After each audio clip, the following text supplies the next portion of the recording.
ओम शांति। अॼु जी मुरली जी तारीख़ आहे 16/5/2021।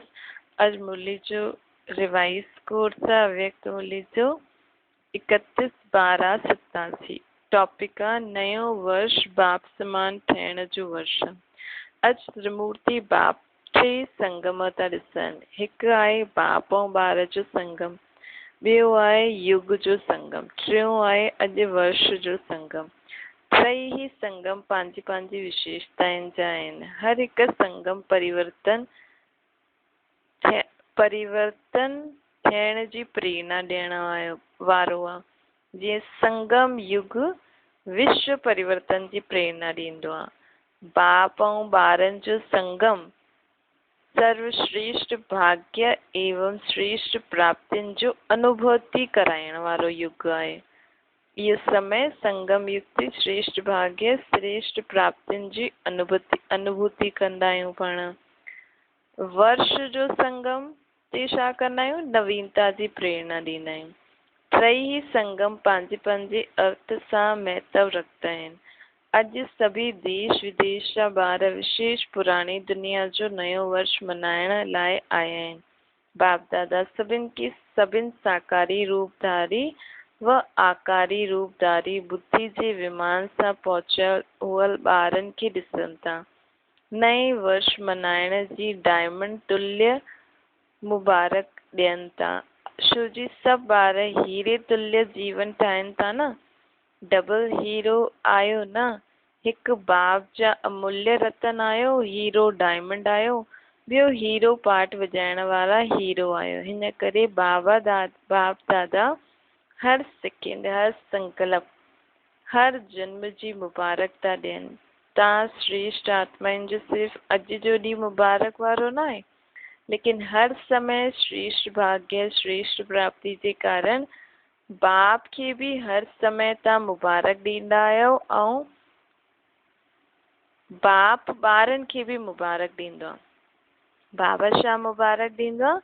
सदा उड़ती कला में उड़दा रहो। नए वर्ष में इहो ही विशेष नवीनता जीवन में अनुभव कंदा रहो, जो हर सेकेंड हर संकल्प में बाप खे त छा, बाप खे त सदा मुबारक ॾींदा ई आहियो, लेकिन आपस में भी हर ब्राह्मण आत्मा या कोई भी अज्ञानी आत्मा भी संपर्क में अचे त बाप समान ठही करे हर समय हर आत्मा जे प्रति दिल जे ख़ुशी जी मुबारक ऐं बधाई निकिरे।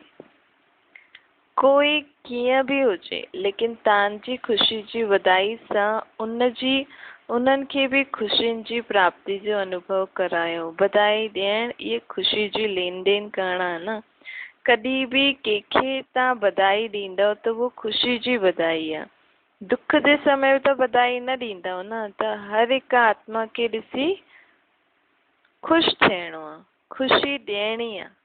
इहे ई दिल जी मुबारक व बधाई आहे। ख़ुशि थियणो आहे हिक ॿिए खे ॾिसी ऐं ख़ुशी ॾियणी आहे। इहे ई दिल जी मुबारक सभिनि खे ॾियणी आहे। ॿियूं आत्मायूं भले आपस में कीअं बि व्यवहार करनि, लेकिन तव्हां बाप दादा जी हर समय बधाई वठंदा रहो। श्रेष्ठ आत्मा ई आहियो, बधाई वठण वारी श्रेष्ठ आत्मायूं। सदा हर एक खे ख़ुशी ॾियो। उहो कांटो ॾे, तव्हां उनजे बदिले रूहानी गुलाब ॾियो उनखे। उहो दुख ॾे, तव्हां सुखदाता जा ॿार सुख ॾियो। जीअं सां उअं न ठही वञो। अज्ञानी सां अज्ञानी न, अज्ञानी सां अज्ञानी न ठही सघंदा आहिनि, लेकिन पाण त ज्ञानी आत्मायूं आहिनि न। पाण खे अज्ञानियुनि सां अज्ञानी न ठहिणो आहे। उन्हनि खे बि ज्ञान जे सम्झ सां सुठो ॾियणो आहे। संस्कारनि जे व स्वभाव जे वशीभूत आत्मा सां तव्हां बि वशीभूत न थियो। इहो कॾहिं थींदो जॾहिं पाण रोज़ रोज़ पंहिंजे पाण खे इहो पको कंदासीं कि मूंखे कोई कुझु बि ॾे, लेकिन मूंखे हुनखे छा ॾियणो आहे? रूहानी गुलाब, ख़ुशी ॾियणी आहे। हुनखे ॾिसी करे ख़ुशि थियणो आहे। चाहे हुन तव्हां सां कुझु बि कयो अथई, लेकिन अॼु खां असांखे प्रतिज्ञा करणी आहे। ऐं हिन ॻाल्हि खे जॾहिं पाण रोज़ रोज़ रिवाइज़ कंदासीं, पंहिंजो पक्को संस्कार न थी वेंदो, तेसि ताईं छॾिणो न आहे, हिनखे रोज़ रिवाइज़ करिणो आहे। तव्हां श्रेष्ठ आत्माउनि जो हर संकल्प में सर्व जे कल्याण जी, श्रेष्ठ परिवर्तन जी, वशीभूत सां स्वतंत्र ठाहिण जी दिल जी दुआयूं व ख़ुशी जी मुबारक सदा नेचुरल रूप में ॾेखाई मिले। छो जी तव्हां सभु केरु आहियो? दाता अर्थात देवता आहियो न, ॾियण वारा आहियो, दाता जा ॿार पाण बि दाता आहियूं, त पाण खे बि सभिनि खे कुझु न कुझु ॾियणो ई आहे। त हिन नए वर्ष में विशेष ख़ुशियुनि जी मुबारक ॾियो। हीअं न कि सिर्फ़ु अॼु जे ॾींहुं या कल्ह जे ॾींहुं हलंदे फिरदे मुबारक ॾियो। इहे त चई करे नयो वर्ष आरंभ न करिणो आहे। चओ भले, दिलि सां चओ, लेकिन सॼो ई वर्ष चइणो आहे, सिर्फ़ु 2 ॾींहं न। कंहिंखे बि अगरि दिलि जी मुबारक ॾींदा आहियो त उहा आत्मा दिलि जी मुबारक वठी करे दिलि ख़ुशि थी वेंदी आहे। त बाबा चवनि था कि हर समय दिलि ख़ुशि मिठाई बांटता रहो। सिर्फ़ु हिकु ॾींहुं मिठाई खाइणो खिलाइणो न आहे। कल्ह जे ॾींहुं मुख जी मिठाई जेतिरी खाइणी त ओतिरी खायो, सभिनि खे ॾाढी ॾाढी मिठाई खाराइजो, लेकिन ईअं ई सदा हर हिक खे दिलि ख़ुशि मिठाई खिलाईंदा रहो त केतिरी ख़ुशी थी वेंदी न।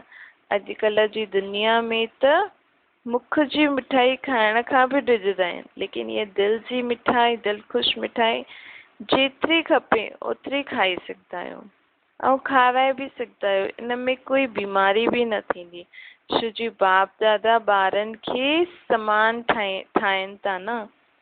त विशेष हिन वर्ष बाप समान ठहिण जी विधि, इहे ई विशेषता विश्व जे अॻियां ब्रह्मंड परिवार जे अॻियां ॾेखाइजो। कहिड़ी ॾेखाइणी आहे? सभिनि खे दिलि ख़ुशि मिठाई खाराइणी आहे, अर्थात सभिनि खे ॾिसी करे ख़ुशि थियणो आहे ऐं ख़ुशी ॾियणी आहे। कोई बि तव्हांखे कांटो ॾे, लेकिन तव्हांखे गुलाब ॾियणो आहे। बसि ख़ुशी शब्द यादि रखो। जीअं हर आत्मा बाबा चईंदे मधुरता व ख़ुशी जो अनुभव कंदी आहे न, वाह बाबा चइण सां मुख मिठो थी वेंदो आहे, छो जी प्राप्ति थींदी आहे न। ईअं हर ब्राह्मण आत्मा कोई बि ब्रह्मण जो नाम वठे ऐं ख़ुशि थी वञे, छो जी बाप समान तव्हां सभी बि हिक ॿिए खे बाप द्वारा प्राप्त थियल विशेषताउनि द्वारा आपस में लेन देन कंदा आहियो न। आपस में हिक ॿिए जा सहयोगी साथी ठही उन्नति खे प्राप्त कराईंदा आहियो न। जीवन साथी न ठहिणो आहे, लेकिन कार्य जी साथी बल ठाहियो। कोई बि कार्य में साथी बल ठाहियो। हर हिकु आत्मा पंहिंजी प्राप्त विशेषताउनि सां आपस में ख़ुशी जी लेन देन कंदा बि आहियो ऐं अॻियां बि सदा कंदा रहंदा। जीअं बाप खे यादि करण सां ई ख़ुशी में नाचंदा आहियो, उहो ई हर हिकु ब्राह्मण आत्मा खे हर ब्राह्मण यादि कंदे रूहानी ख़ुशी जो अनुभव करे। हद जी ख़ुशी जो न, रूहानी ख़ुशी जो। हुनजे शरीर खे यादि न करणो, हुनजी आत्मा में जो विशेषताऊं आहिनि उन्हनि खे यादि करे ख़ुशि थियणो आहे। सदा सभिनि जो लक्ष्य त हिकु ई आहे, बाप समान ठहिणो ई आहे, छो जी समान जे बिना त न बाप सां गॾु पाण परमधाम में हली सघंदा आहियूं, न ब्रह्मा बाप सां गॾु राज्य में सतयुग में अची सघंदा आहियूं। जो बाप दादा सां गॾु पंहिंजे घर वेंदा, उहे ई ब्रह्मा बाप सां गॾु राज्य में ईंदा। मथां खां हेठि त अचिणो ई आहे न, सिर्फ़ु साथ वञिणो ई थोरी आहे परमधाम में, लेकिन बाबा सां गॾु सतयुग में बि अचिणो आहे ब्रह्मा बाबा सां गॾु। पूज्य बि ब्रह्मा बाबा सां गॾु था ठहूं, पुजारी बि ब्रह्मा बाबा सां गॾु ठहींदासीं। त अनेक जन्मनि जो साथ थी वियो न, लेकिन हुन जो आधार हिन समय आहे। हाणे ई पाण जॾहिं बाप समान ठही, बाप समान अर्थात पंहिंजी सोच, पंहिंजी बोल, पंहिंजा कर्म पंहिंजे ॿुधण जो तरीक़ो, ॾिसण जो तरीक़ो, खाइण पीअण जो तरीक़ो, हलण चलण, संपर्क में अचण जो तरीक़ो सभु कंहिं वांगुरु हुजे? बाप समान। निराकारी रूप शिव बाबा, साकारी रूप में ब्रह्मा बाबा। पंहिंजा कर्म ब्रह्मा बाबा जीअं हुजनि ऐं सोच शिव बाबा जीअं हुजे। इन वर्ष जी विशेषता ॾिसो, नंबर भी 8 आहे न। शिव जी 88 तो शुरू थी, 87 जी लास्ट मुरली आहे, त ॿिए वर्ष में 1988 त नंबर भी 8 आहे। 8 जो केतिरो महत्व आहे न। अगर पंहिंजो पूज्य रूप ॾिसो त अष्टभुजाधारी, अष्ट शक्तियूं इन्हनि जो ही यादगार आहे न। अष्ट रतन, अष्ट राजधानी, अष्ट जो भिन्न भिन्न रूप सां गायन आहे। हिन करे ये वर्ष विशेष बाप समान ठहण जो दृढ़ संकल्प वर्ष आहे। जो भी कर्म करो बाप समान संकल्प, बोल, संबंध, संपर्क में अचो बाप समान। ब्रह्मा बाप समान थियण त सहज आहे। शिव जी साकार आहे न, 84 जन्म वठण वारी आत्मा आहे। पूज्य अथवा पुजारी सभिनि जो अनुभव अथनि, पुरानी दुनिया जो, पुराणे संस्कार, पुराणा हिसाब किताब जो, संगठन में हलण हलाइण सभु ॻाल्हियुनि जो ब्रह्मा बाप खे अनुभव आहे। त अनुभवी खे फॉलो करण मुश्किल थोड़ी हूंदो आहे। ऐं बाप त चईंदो आहे कि ब्रह्मा बाप जे हर कदम जे मथां कदम रखो।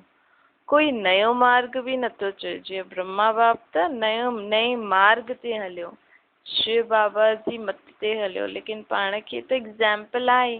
पाण खे त सिर्फ़ ब्रह्मा बाप जे कदम ते कदम रखिणो आहे, ब्रह्मा बाप खे कॉपी करिणो आहे। एतिरी अकल त आहे न। सिर्फ़ मिलाईंदा वञो। शिव जी बाप दादा ॿई ही तव्हां सां गॾु हलण लाइ रुकियल आहिनि। निराकार बाप परमधाम निवासी आहे, लेकिन संगम युग ते साकार द्वारा पाठ त वॼाइणो ई पवंदो आहे न। हिन करे तव्हांजी हिन कल्प जो पाठ समाप्त थियण सां गॾु गॾु बाप दादा जो भी पाठ हिन कल्प जो समाप्त थी वेंदो, पोइ कल्प रिपीट थींदो। हिन करे निराकार बाप भी तव्हां ॿारनि जे पाठ सां गॾु बंधल आहे। निराकार बाप भी पंहिंजे कारण बंधल आहे न, लेकिन शुद्ध बंधन आहे। लेकिन पाठ जो बंधन त आहे न, स्नेह जो बंधन, सेवा जो बंधन, लेकिन मीठो बंधन आहे। कर्म भोग वारो बंधन न आहे बाबा सां पाण जो गॾु। भई पाण पंहिंजो बाबा सां गॾु कोई हिसाब किताब हुजे, हिन करे बाबा रुकल आहे, न। कहिड़ो बंधन आहे? स्नेह जो बंधन, कि मुंहिंजा ॿार तयार थियनि, मां उन्हनि खे पाण सां गॾु वठी हलां। सेवा जो बंधन आहे, कि बाबा खे भी सेवा करणी आहे न पंहिंजी भी। त हिन करे बाबा भी कंहिंखां सेवा कराईंदो आहे? ॿारनि खां ई सेवा कराईंदो न। हिन करे बाप चईंदो आहे मुंहिंजो तव्हांजो स्नेह जो सेवा जो बंधन आहे, हिन करे मां तव्हांजे लाइ रुकल आहियां। मीठो बंधन आहे न। त नयो वर्ष सदा मुबारक जो वर्ष आहे। नयो वर्ष सदा बाप समान ठहण जो वर्ष आहे। नयो वर्ष ब्रह्मा बाप खे फॉलो करण जो वर्ष आहे। नयो वर्ष बाप सां गॾु स्वीट होम, स्वीट राजधानी में गॾु रहण जे वरदान प्राप्त करण जो वर्ष आहे। छो जी हाणे खां ई सदा साथ रहणो आहे न। हाणे खां सदा साथ रहण जो वरदान आहे। न त बराती ठही करे ईंदव, नज़दीक वारा संबंधी जे बजाय दूर जो संबंधी थी वेंदव। कॾहिं कॾहिं मिलण थींदो पंहिंजो ब्रह्मा बाबा सां गॾु, लेकिन कॾहिं कॾहिं वारा त न थियणो अथव न तव्हांखे। पहिरियों जन्म में पहिरियों राज्य जो सुख, पहिरें नंबर जे राज्य अधिकारी विश्व महाराजा महारानी जी रॉयल संबंध, हुननि जी झलक फलक केतिरी न्यारी हूंदी न। अगर ॿिए नंबर जो विश्व महाराजा महारानी जी रॉयल फैमिली में भी ईंदव त हुन में भी अंतर थी वेंदो आहे। त केतिरो अंतर थी वियो न, बस रॉयल फैमिली में त ईंदव, लेकिन ॿिए नंबर वारे महाराजा महारानी जे रॉयल फैमिली में ईंदव त उन्हनि जी बि झलक फलक अलॻि हूंदी। हिकु जन्म जो फ़र्क़ु पइजी वेंदो आहे न। हिनखे चइबो आहे, हिनखे बि साथ रहण न चईंदासीं। कोई बि नई चीज़ हिकु बार यूज़ करे वरितव त हुनखे यूज़ कयल चईंदासीं न, नयो त न चईंदासीं। साथ हलण अचण, साथ में पहिरियों जन्म जो रॉयल फैमिली ठहण, हिनखे चइबो आहे समान ठहण। त छा करिणो आहे, समान ठहिणो आहे या बाराती ठहिणो आहे? बाप दादा अज्ञानी ऐं ज्ञानियुनि में अंतर पिया ॾिसनि। हिकु दृश्य जे रूप में बाबा ॿुधाइनि था, बाप जा ॿार छा कंदा आहिनि, अज्ञानी छा कंदा आहिनि। अॼु जी दुनिया में विकारी आत्मा छा ठही वई आहे। जीअं अॼुकल्ह कोई बि वॾी फैक्ट्री हूंदी आहे, जिते बि आग लॻंदी आहे त आग जो धुओं निकिरण जे कारण चिमनी ठाहे छॾींदा आहिनि। हुन मां सदैव धुओं निकिरंदो रहंदो आहे ऐं चिमनी सदैव कारी ॾेखारींदा आहिनि। त अॼु जा मानव विकारी हुजण जे कारण, कंहिं न कंहिं विकार जे वश हुजण जे कारण संकल्प में, बोल में ईर्ष्या, घृणा या कोई बि न कोई विकार जो धुओं कढंदा ई रहंदा आहिनि। अखियुनि खां बि विकारनि जो धुओं निकिरंदो रहंदो अथनि। ज्ञानी ॿारनि जे हर बोल व संकल्प में फ़रिश्तेपन जी दुआयूं निकिरंदियूं आहिनि। उन्हनि जी विकारनि जी आग जो धुओं ऐं ज्ञानी तो आत्माउनि जी फ़रिश्ते रूप जो सदा धुओं निकिरंदो आहे। कॾहिं बि संकल्प में भी कंहिं विकार जे वश विकार जी आग जो धुओं न निकिरणो खपे। सदा सभिनि जे लाइ दुआयूं निकिरनि। त चेक करो, कॾहिं दुआयुनि जे बदिले धुओं त न निकिरंदो आहे न। फ़रिश्तो आहे ई दुआयुनि जो स्वरूप। जॾहिं कोई बि अहिड़ो संकल्प अचे या बोल निकिरे त इहे दृश्य साम्हूं खणी अचो कि मां छा ठही वियो आहियां। फ़रिश्ते जे बदिले मां छा ठही वियमि। व्यर्थ संकल्पनि जो बि धुओं थींदो आहे, उहो त जल्दो उहो धुओं आग जो धुओं थींदो आहे। हिक ॿिए जे लाइ बुरो सोचणु करणु ऐं व्यर्थ संकल्पनि जो धुओं अधु आग जल्दी आहे त धुओं निकिरंदो आहे न, उहो धुओं निकिरंदो आहे। पूरी आग न जल्दी आहे त बि धुओं त निकितो न। त अहिड़ा फ़रिश्ता रूप जो हूंदा, उहे सदा दुआयूं कढंदा रहंदा, सभिनि जे लाइ दुआयूं कढंदा रहंदा। हिन खे चइबो आहे, जेका अहिड़ा हूंदा आहिनि उन्हनि खे मास्टर दयालु, कृपालु, मर्सीफुल चईंदा आहिनि। त हाणे इहो पाठ ॿुधायो, पंहिंजे मथां बि कृपा करो त ॿिए जे मथां बि कृपा करो। जो ॾिसो, जो ॿुधो हुन जो वर्णन न करो, सोचो न, व्यर्थ खे न सोचणु न ॾिसणु, इहे पंहिंजे मथां कृपा करणु। जंहिं कयो ऐं चयो हुन जे प्रति बि रहम करो, कृपा करो। अर्थात जो व्यर्थ ॿुधो ॾिसो हुन आत्मा जे प्रति बि शुभ भावना, शुभकामना जी कृपा करो। ॿियो कोई कृपा न करो, कोई हथ जो हीअं खणी करे, हथ हीअं रखी करे वरदान न ॾियो, लेकिन मन में न रखो। कृपा कहिड़ी करणी आहे, पंहिंजे मन में ई न रखो। ॿुधो, बाबा खे ॾिनो, छॾो, शुभ भावना कई, छॾो। बाबा चवनि था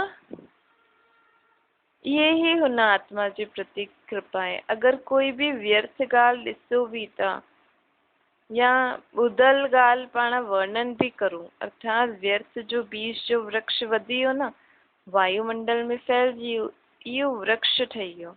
छो जी हिक जी बि बुरो ॾिसंदव या ॿुधंदव त पंहिंजे हिक मन में न रखी सघंदा आहिनि न, ॿिए खे ज़रूरु ॿुधाईंदा, वर्णन ज़रूरु कंदा, त हिक जो हिकु थी वियो त छा थी वेंदो, हिक सां अनेकता में अची वेंदा। जॾहिं हिक सां हिकु माला ठही वेंदी न पोइ पूरी, त जो करण वारो हूंदो उहो ॿियो ई व्यर्थ जो स्पष्ट करण जे लाइ जिद में अची वेंदो। त वायुमंडल में छा फैलिजी वियो, व्यर्थ फैलिजी वियो न। ये दुआ धुओं फैलिजी वियो हिक तरीक़े सां, व्यर्थ ॻाल्हियुनि जो धुओं फैलिजी वियो। धुओं बि फैलिजंदो वेंदो आहे न, ईअं ॻाल्हि बि फैलिजंदी वेंदी आहे। इहे धुओं थी वियो, दुआ न थी। हिन करे व्यर्थ ॾिसते हुए ॿुधते हुए स्नेह सां शुभ भावना सां समाए छॾियो, विस्तार न करो। लेकिन हिनखे चइबो आहे ॿिए जे मथां कृपा करणु, अर्थात दुआ ॾियणु। त तयारी करो समान ठहण, साथ हलण जी, साथ रहण जी। ईअं त न सम्झंदा आहियो न कि अञा हिते हाणे हिते ई रहणु ठीकु आहे। साथ हलण जी तयारी हाणे न कंदव, थोरो समय ॿियो रुकी करे कंदव छा? त बाबा चवनि था हीअं त नथा सम्झो न कि हाणे हिते ई रहणु ठीकु आहे, साथ हलण जी तयारी अञा न करूं, थोरो ॿियो रुकूं। हीअं सोचंदा आहिनि छा ॿार? रुकणु अगरि चाहींदा बि आहियो छो जी बाबा गॾु आहे त ॿार सोचंदा आहिनि न बाबा सां गॾु रहूं। त बाबा चवनि था ठीकु आहे, अगरि तव्हां रुकण बि चाहियो था लेकिन समान ठही करे रुको। ईअं न रुको लेकिन बाबा समान ठही करे पोइ रुको, पोइ भले रुको, छुट्टी अथव, लेकिन तव्हां एवर रेडी रहो। भले बाबा सां गॾु पाण खे रुकणो आहे लेकिन बाबा समान ठही करे रुको, ताकि कॾहिं बि कोई बाबा अंत अची वञे सृष्टि जो त पाण बाबा सां गॾु हली सघूं। सेवा रुकाईंदी आहे, ड्रामो रुकाईंदो आहे, उहो ॿी ॻाल्हि आहे, लेकिन पंहिंजे कारण सां रुकण वारा न ठहो। पंहिंजे पाण खे संपन्न समान ठाहे करे, संपूर्ण ठाहे करे रुको। कर्म बंधन वश रुकण वारा न, कर्मनि जे हिसाब किताब जो चोपड़ो ऐं साफ़ ऐं स्पष्ट हुजणो खपे। अच्छा, चारों ओर जो सर्व ॿारनि खे नए वर्ष जी महानता सां महान ठहिण जी मुबारक सदा साथ रहे। सर्व हिम्मत वारा, फॉलो फादर करण वारा, सदा हिक ॿिए खे दिलि ख़ुशि मिठाई खिलाइण वारा, सदा फ़रिश्ता ठही दुआयूं ॾियण वारा, अहिड़ा बाप समान दयालु कृपालु ॿारनि खे समान थियण जी मुबारक, साथ साथ बाप दादा जो यादि प्यार ऐं नमस्ते। डबल विदेशियुनि भाई बहननि सां बाबा साहब मुलाक़ात करनि, सदा पंहिंजे पाण खे संगम युगी श्रेष्ठ आत्मा जो अनुभव कंदा आहियो न। श्रेष्ठ आत्माउनि जो हर संकल्प व बोल, हर कर्म स्वतः ही श्रेष्ठ हूंदो आहे। त हर कर्म श्रेष्ठ ठही वियो अथव न, जो जीअं हूंदो आहे उहो ई हुनजो कार्य हूंदो आहे। त श्रेष्ठ आत्माउनि जो कर्म बि श्रेष्ठ हूंदो, जहिड़ी स्मृति हूंदी ओड़ी ही स्थिति हूंदी। त श्रेष्ठ स्थिति नेचुरल स्थिति आहे, छो जी उहो बि विशेष आत्मा आहे न। ऊचे ते ऊचे बाप जा ठही वियो, त जीअं बाप उहो पाण सभु ॿार ठही वियासीं। ॿारनि जे लाइ सदा चइबो आहे सन शोस फादर। त अहिड़ा आहियो न, तव्हां सभिनि जे दिलि में केरु समायल आहे? जो दिलि में हूंदो उहो ई बुद्धि में हूंदो, बोल में बि हूंदो, संकल्प में बि हूंदो। तव्हां माण्हू कार्ड में, तव्हां ॿार कार्ड में हार्ट खणी ईंदा आहियो न, कार्ड बि हार्ट जो खणी ईंदा आहियो, गिफ्ट बि हार्ट में ई मोकिलींदा आहियो। त इहा पंहिंजी स्थिति जो चित्र मोकिलींदा आहियो। विदेशी भाई बहन हार्ट वारी चीजूं ठाहे करे ज़्यादा मोकिलींदा आहिनि हार्ट में।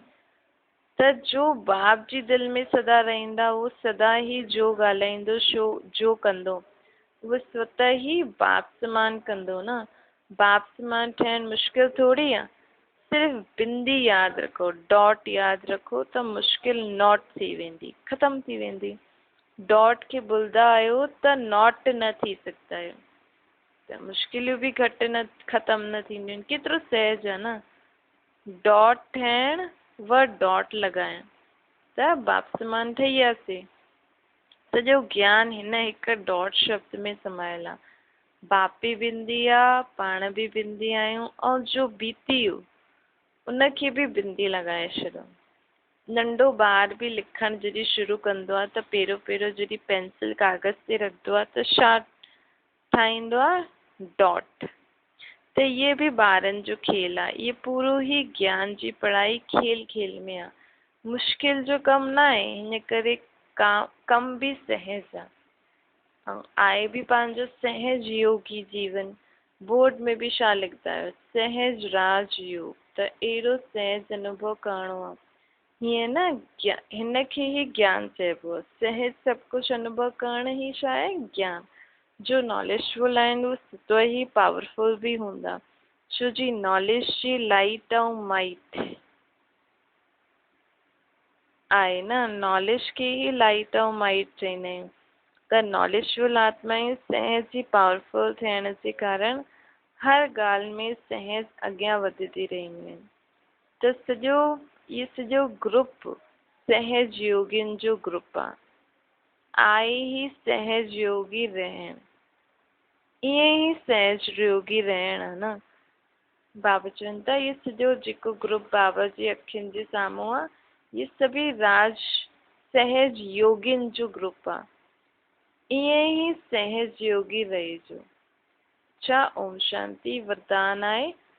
संशय जे संकल्पनि खे समाप्त करे माया जी ठाहिण वारा विजयी रतन ठहो। कॾहिं बि पहिरों खां इहे संशय जो संकल्प उत्पन्न न थिए कि न मालूम असां फेल न थी वञूं। संशय बुद्धि हुजण सां ई हार खाईंदा आहियूं। हिन करे सदा इहो ई संकल्प हुजे कि असां विजय प्राप्त करे करे ई ॾेखारींदासीं। विजय त असांजो जन्म सिद्ध अधिकार आहे। ईअं अहिड़ा अधिकारी ठही करे कर्म करण ई विजय अर्थात सफलता जो अधिकार अवश्य प्राप्त कंदा आहिनि। अहिड़ा ई विजयी रतन ठही सघंदा आहिनि। हिन करे मास्टर नॉलेजफुल जे मुख सां नामालूम शब्द कॾहिं बि न निकिरणो खपे। स्लोगन आहे रहम जी भावना सहज ई निमित भाव खे इमर्ज कंदी आहे। अच्छा, ओम शांति।